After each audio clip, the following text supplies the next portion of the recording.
We saw a lot of publishing in German news about green transition. And does Germany have enough finances to implement the transition to green energy?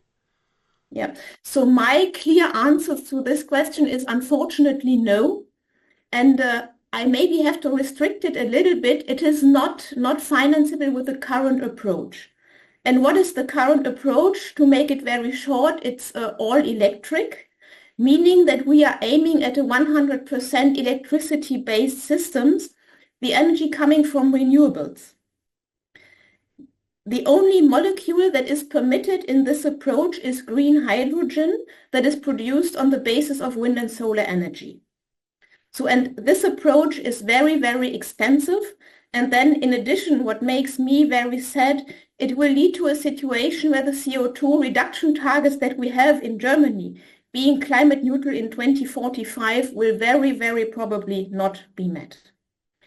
And maybe to add, the challenge is investment. Exactly. I think there are huge investment challenges if we want to really go this way. And one of the cost blocks is the expansion of wind and solar power, by a factor from 4 to 10. It's the construction of the grid and storage facilities. And then what is very important is the cost to manage the volatility of the renewables. So we need a kind of backup capacity, which are the gas power stations. We need to digitize the grid. We have huge green H2 cost for the production and infrastructure. And this leads to a particular way how to transform the industry.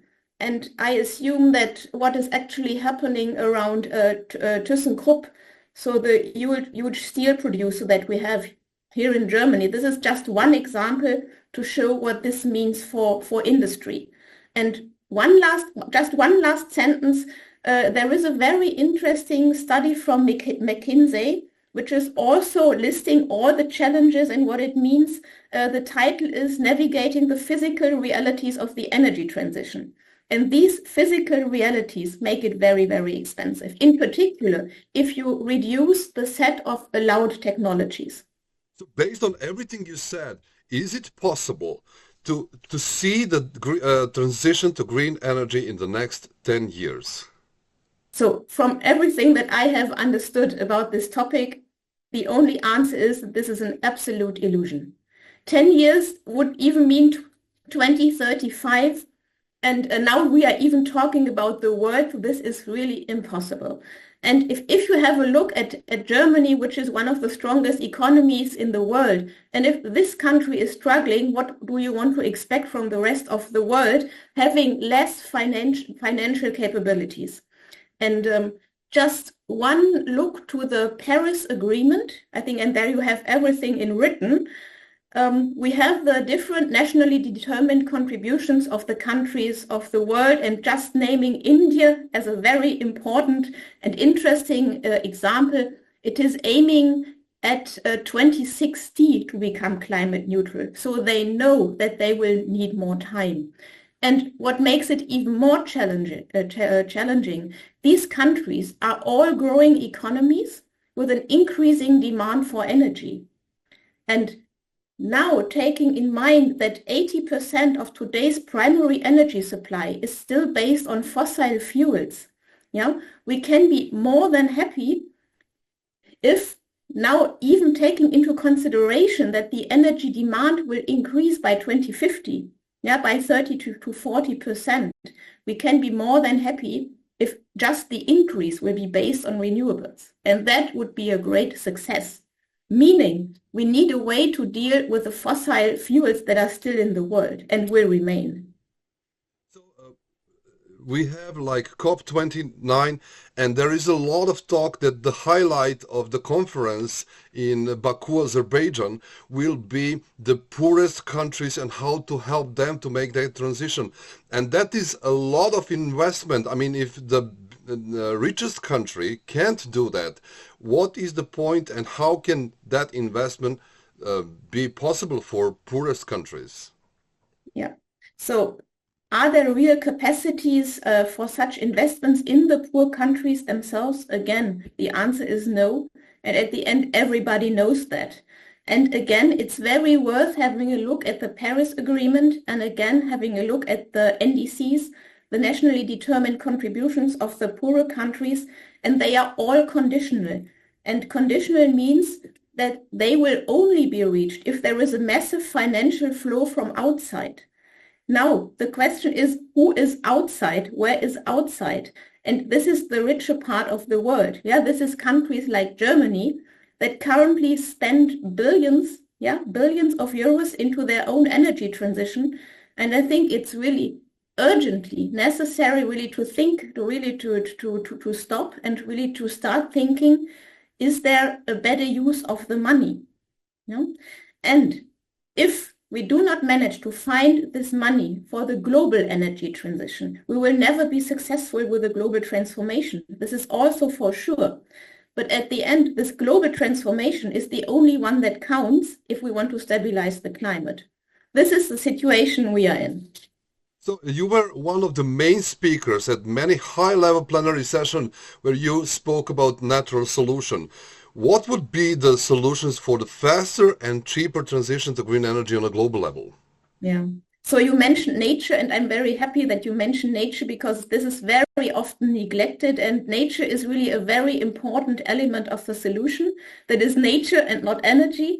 But for the climate, it plays really a decisive role, also for biodiversity, by the way. And we have the COP on biodiversity actually running in Colombia. So why do we need nature? Because nature stores really a significant part of man-made CO2 emissions. So it's a carbon sink, but the tendency is that we are losing this function of nature because of the degradation of ecosystems. Yeah, degrading soils, forests that are deforested, and so on. And now you asked, what could be a cheaper way really for this transformation that we need, transformation towards climate neutrality?